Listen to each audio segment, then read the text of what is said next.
guys, mayroon kasalukuyang na rally dito sa may Pedro Hill, no? Ayan, kuha natin ng video. Ayan. Sinarado yung kahabaan ng Pedro Hill dito. Ayan sila, oh. Yung mga estudyante dito sa UP, mga bayan. Ayan, UP Manila. Ayan. Yun, Kaks.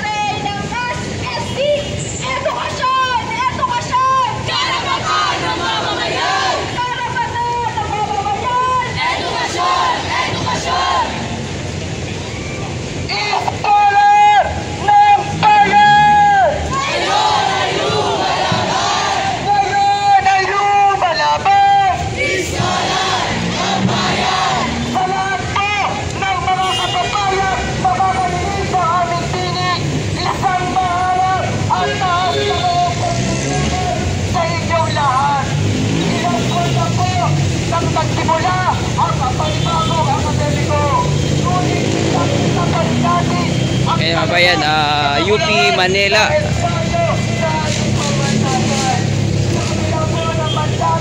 Na tayo ay magkakagawa ng 100% face-to-face na klase. Hindi naman ang pa mangyari dahil sa kulang-kulang na classroom, kulang-kulang na laboratorio, at kulang-kulang na Dito to sa may Pedro Hill, mga bayan. at ang mga konseho ay walang sariling mga tambayan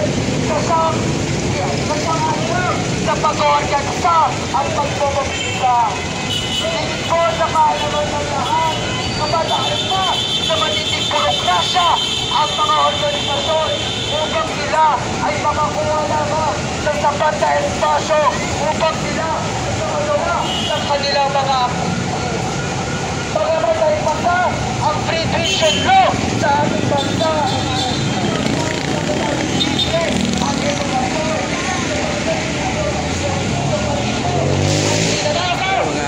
Estudyante pala to ng mga bayan, UP Manila.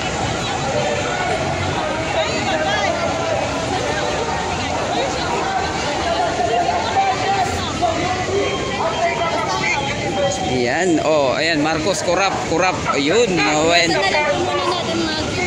Ay, kukuha lang ako para ano tawag ito? Sige po, sige po. Thank you. Ay, sige, thank you. Yan, atras tayo kasi sila.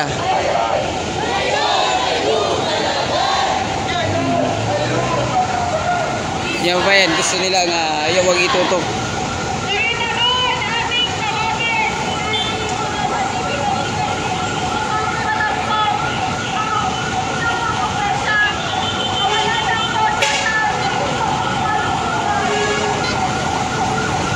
Yan, tumatawid na yung mga sasakyan dito, mga bayan, no?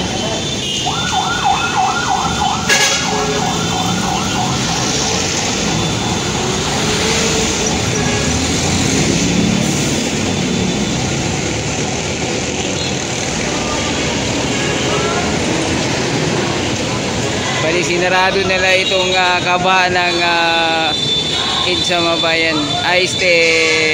Pedro Hill. Matras tayo.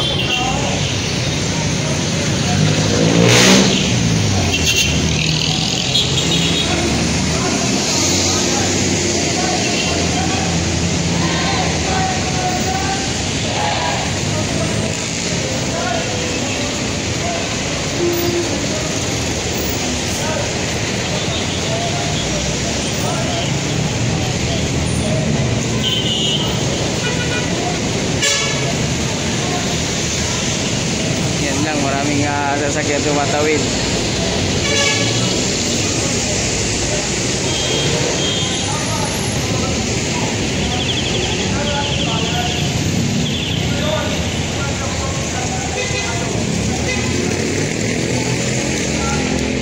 Balik tayo dun, hindi natin marinig yung boses nila.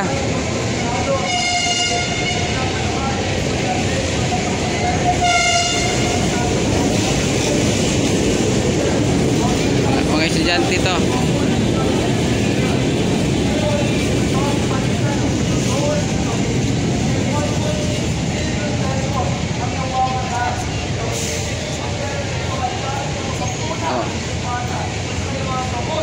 Atras sila, atras.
Yan mga bayan, hanggang dito lang muna yung ating video.